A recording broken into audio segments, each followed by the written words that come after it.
Sir కొద్దిగా ఈ సభ ఏదైతే ఉందో ఈ సభలో టైమింగ్స్ ఉన్నాయి. ఏ పార్టీ సభ్యుడు ఎంత మాట్లాడి రకంగా బాధ కలుగుతుంది అధ్యక్ష. చెప్పండి ప్లీజ్. సార్ సభ ఆర్డర్ లో ఉంటే బాగుంటుంది సార్. ఆర్డర్లు అదే వస్తుంది, మీరు చెప్పండి అధ్యక్ష. నేను మాట్లాడుతున్నటువంటి అంశం దయచేసి ఆరోపణలు తప్ప సలహాలు ఇవ్వండి. ఆరోపణల జోలికి పోవడానికి మేము సిద్ధంగా లేము సార్. మా సమయాన్ని మేము సద్వినియోగం చేసుకోవడానికి మాకు సరైన వాతావరణం ఉంటే మంచిది అనేది తమరి ద్వారా రిక్వెస్ట్ చేస్తా ఉన్నాం సార్. ఇక్కడ వాళ్ళు మాట్లాడుతున్నటువంటి మాటలు కానీ ఇప్పుడు జరుగుతున్నటువంటి చర్చ కానీ సార్ బాధ అవుతుంది సార్. ఇక్కడ జరుగుతున్న చర్చ చూస్తూ ఉంటే ఎందుకు బాధ అవుతుందంటే అధ్యక్ష, ఇవాళ మనం చాలా మంది నాయకులు మాట్లాడుకుంటూ సజెషన్స్ ఇస్తా ఉన్నారు సార్. స్కావెంజర్లు లేరు, కార్పొరేట్ స్కూళ్లు పెరిగిపోతా ఉన్నాయి, ఫుడ్ పాయిజన్లు అవుతా ఉన్నాయి, పథకాల పేర్లు పెడతా ఉన్నారు, న్యూట్రిషన్ ఫుడ్లు అంటా ఉన్నారు, తక్కువ మంది పిల్లలు ఉన్నారు, ఎక్కువ మంది అటెండెన్స్, ఇట్లా రకరకాల అంశాలు చెప్తా ఉన్నారు అధ్యక్ష. ఇదే గవర్నమెంట్ స్కూల్లో ఫెసిలిటీస్ లేవని చెప్పి మనం చెప్తా ఉన్నాం. మధ్యాహ్న భోజనంలో ఫుడ్ పాయిజన్ అవుతుందని మనం చెప్తా ఉన్నాం. అదే ప్రైవేట్ స్కూళ్ళల్లో మన తల్లిదండ్రులే టిఫిన్ కట్టి ఆ పిల్లల్ని ప్రైవేట్ స్కూళ్ళకి దోలిస్తా ఉన్నారు. అక్కడ ఫెసిలిటీస్ లేవు, కానీ ప్రైవేట్ స్కూళ్ళు నిండుగా ఉంటున్నాయి అధ్యక్ష. ఇవాళ ప్రైవేట్ స్కూళ్ళల్లో ఎందుకు ఆ వాతావరణం ఉంది, గవర్నమెంట్ స్కూల్ అంటే భోజనం లేకనే మా పిల్లలు చదవలేకపోతున్నారా అధ్యక్ష? నాకు అర్థం కాలేదు. భోజనం లేకనే చదవలేకపోతున్నారా? ఒకప్పుడు అధ్యక్ష గతంలో నేను కొన్నిసార్లు కొన్ని చోట్ల విన్నటువంటి చూసిన, నేను ప్రత్యక్షంగా నేను నా ఎన్నికల సమయంలో ప్రచారంలో పోయిన భాగంగా అధ్యక్ష, మధ్యాహ్నం 1 గంటకు గంట కొడితే మా పేద వర్గాల పిల్లలు గిన్నెలు పట్టుకొని లైన్లో నిలబడి బిచ్చగాల శిక్షణ పొందుతా ఉన్నారు సార్. హాస్టళ్లలో గవర్నమెంట్ స్కూళ్లలో జరుగుతుంది. మా పిల్లలకు బిచ్చగాళ్ళు భవిష్యత్తులో ఎట్లా తయారు కావాలని చిప్పలు పట్టుకొని లైన్లో నిలబడతా ఉన్నారు సార్. అంటే ఈ బువ్వ లేకనేనా సార్ మా వాళ్ళకి? ఇక్కడ గవర్నమెంట్ ఫ్రీ హాస్టల్ ఫెసిలిటీస్ ఇస్తా ఉంది సార్, ఫ్రీగా ఇస్తా ఉంది, భోజనం పెడతా ఉంది. కానీ ఈ హాస్టళ్లలో తక్కువ మంది పిల్లలు ఉంటున్నారు సార్. ఎన్రోల్మెంట్స్ కూడా చాలా హాస్టల్లో చూసిన సార్. మా గ్రామంలో ఉన్న హాస్టల్లో 8 మంది ఉంటారు సార్ ఇప్పుడు నైటు. ఈ తక్కువ మంది ఉంటారు సార్. అదే ప్రైవేట్లో మీరు చూడండి సార్, గురుకులాల్లో శ్రీ చైతన్య నారాయణ సీట్లు దొరికాయి సార్. ప్రతిరోజు శ్రీ చైతన్య నారాయణలో ఎక్కడో చోట హత్యలు లేకపోతే ఆత్మహత్యలు జరుగుతూనే ఉంటాయి సార్. కానీ మా పేద వర్గాలకు ఇంకా ఆ స్కూలే కావాలి అని ఎందుకు వస్తుంది సార్? భరోసా.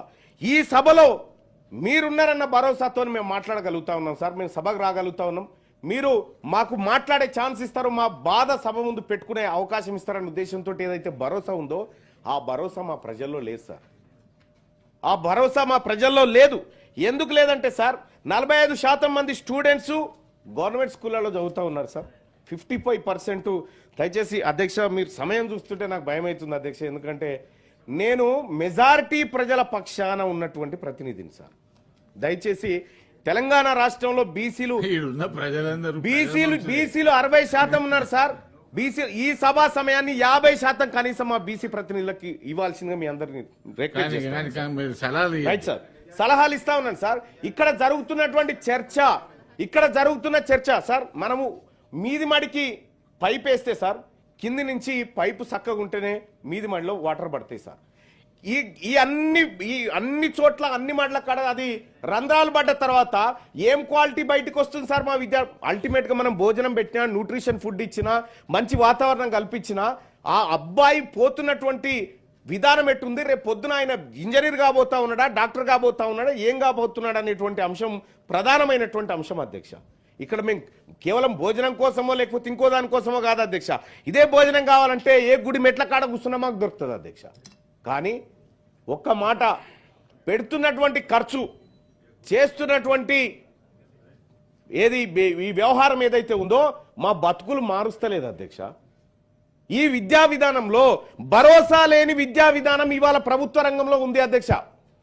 నేను ఇవాళ మా పార్టీని అనట్లేదు అధ్యక్ష, దశాబ్దాలుగా జరుగుతున్నటువంటి వ్యవహారాన్ని చెప్తా ఉన్నా.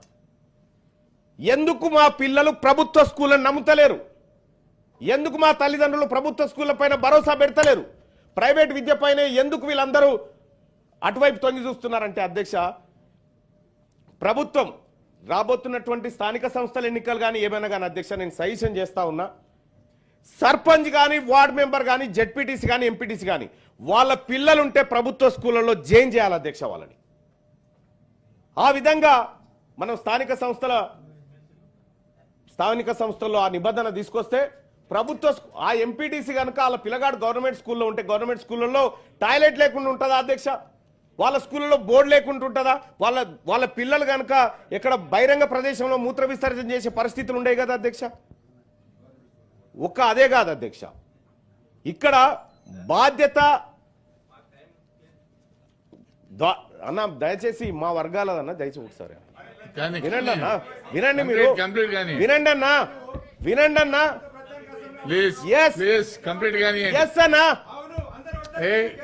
ఎవరు మీరెట్లా గెలిచినారన్నా? మీరెట్లా గెలిచినారన్నా? నేను 100% బీసీ పేద వర్గాల కోసం మాట్లాడుతున్నా ఈ సభలో. మీకు అది ఇంట్రెస్ట్ లేకపోతే, ప్రభుత్వ స్కూళ్ళను బాగు చేయాలన్న ఇంట్రెస్ట్ మీకు లేకపోతే, మీ ప్రైవేట్ విద్యా సంస్థలు నడవాలన్న ఇంట్రెస్ట్ మీకుంటే నేను ఏం చేయలేను. కానీ ఒకటైతే సత్యం సార్, ఇక్కడ ఎన్రోల్మెంట్ విషయంలో సార్ 1900 స్కూళ్ళు జీరో ఎన్రోల్మెంట్ జరిగినట్టుగా నిన్న మొన్న మనం అనుకున్నాం సార్. జీరో ఎన్రోల్మెంట్ ఉన్న ప్రైవేట్ స్కూల్ నాకు ఇప్పటివరకు కనిపించలేదు సార్. కానీ ప్రభుత్వ స్కూళ్ళు మాత్రం జీరో ఎన్రోల్మెంట్ కనిపిస్తా ఉన్నాయి.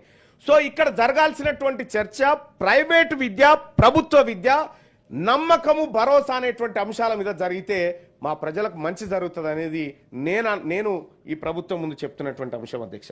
అలాగే విద్య పైన బడ్జెట్ 6.5% గతంలో ప్రభుత్వం ఖర్చు పెడితే ఇప్పుడు ప్రభుత్వం 7.5% బడ్జెట్లో ఖర్చు పెడుతున్నట్టుగా చెప్తా ఉన్నారు సార్. దీంట్లో 18,000 కోట్లు, 21,000 కోట్ల రూపాయలు ఇప్పటి బడ్జెట్ అయితే అందులో 18,000 కోట్ల రూపాయలు ఖాళీ దీనికోసమే శాలరీలు, వేజెస్ కోసమే పోతా ఉంది అధ్యక్ష. 3,000 కోట్ల రూపాయలు పెరిగితే అవి మరుగుదొడ్ల మెయింటెనెన్స్ కూడా పనికి సరిపోవట్లేదు అధ్యక్ష. బడ్జెట్ పెంచాల్సినటువంటి అవసరాన్ని ఈ ప్రభుత్వం ముందు ఉంచుతున్నా అధ్యక్ష. ఇక్కడ మనం ఎడ్యుకేషన్ కోసం, హెల్త్ కోసం బడ్జెట్లు పెట్టుకుంటాం అధ్యక్ష, ఎంత పెడితే అంతే. కానీ అదే ప్రాజెక్టుల కోసం పెట్టినప్పుడు అంచనాలు పెరుగుతాయి. బడ్జెట్ విద్యా అంచనాలు ఎందుకు పెంచుకోకూడదు అధ్యక్ష? మనం వైద్యం అంచనాలు ఎందుకు పెంచుకోకూడదు అధ్యక్ష? మనం ఈ రకంగా ఇక్కడ వాస్తవానికి ఇన్ఫ్రాస్ట్రక్చర్ లేకనో ఇంకోటి లేకనో మా పిల్లలు రాకపోవడం కాదు, నమ్మకం అనేది లేదు. ఈ నమ్మకాన్ని కల్పించే దిశగా ఇవాళ మా ముఖ్యమంత్రి గారు, మా ప్రభుత్వం డైట్ ఛార్జీలను పెంచి ఈ ప్రజల్లో సరికొత్త నమ్మకాన్ని తీసుకొస్తా ఉన్నాడు ముఖ్యమంత్రి గారు. గతంలో ఈ పరిస్థితి లేకుండే. అందుకోసమే అధ్యక్ష ఈ విద్యా విధానంలో మా పిల్లలు అయిపోతే 5వ తరగతి కాడ ఆగుతారు, లేకపోతే 7వ తరగతి, లేకపోతే 10వ తరగతి కాడ ఆగుతారు, లేకపోతే ఇంటర్మీడియట్ ఇక ఆడికేని పోతే గగన తరంగమైనటువంటి పరిస్థితి. ప్రతి చోట మాకు హార్డిల్స్ గా ఉన్నాయి అధ్యక్ష ఈ వ్యవస్థలో. వీటన్నిటిని సరిదిద్దాలంటే ముందుగా ఈ రాష్ట్ర ప్రభుత్వం చేస్తున్నటువంటి కార్యక్రమాలు ఏవైతే ఉన్నాయో వాటిని అభినందిస్తూనే రాజకీయ నాయకులమైనటువంటి మనమందరం కూడా ఈ ప్రభుత్వ పాఠశాలల పట్ల భరోసా ఇచ్చి వాటిని అందులో చేర్చే విధంగా మనమంతా ప్రోత్సహించాలి. చాలా మందికి అధ్యక్ష ప్రైవేట్ స్కూళ్ళు, ప్రైవేట్ కాలేజీలు మన రాజకీయ నాయకులకే ఉన్న తర్వాత ప్రభుత్వ పాఠశాలలో ఎందుకు సౌకర్యాల గురించి మనం శ్రద్ధ పెడతాం అధ్యక్ష? అందుకోసమే గౌరవ మంత్రి గారికి కూడా నేను రిక్వెస్ట్ చేస్తా ఉన్నా, ఇందులో చదివేటువంటి పేద వర్గాల పిల్లల పైన పెద్ద వర్గాలకు ఎట్టి పరిస్థితిలో సదాభిప్రాయం ఉండదు. నేనే చెప్తున్నా సార్. ఎందుకు చెప్తా ఉన్నంటే సార్, ఎందుకు చెప్తా ఉన్నంటే మా పిల్లలు చదువుతా ఉన్నారు సార్. అక్కడ సలహాలు ఇవ్వండి కానీ ఆరోపణలు చేయకండి. ఆరోపణ అంటలేను సార్. నేను మా వర్గాల పిల్లలకు చదువు సరిగా అంతలేదు, భరోసా లేదు సార్. ఈ భరోసా ఇచ్చే కార్యక్రమాన్ని ప్రభుత్వం చేయాలని చెప్పి తమ ద్వారా ప్రభాకర్ గారు తీసుకోవాలని కోరుతున్నా. కానీ నెక్స్ట్ తాతమ్మది గారు బాధ్యత ఈ మరి వల్లనంటే నువ్వు తీసుకోవాలని చెప్తాను. అధ్యక్ష, గురుకులాలు ప్రభుత్వ పాఠశాలలో మౌలిక సదుపాయాల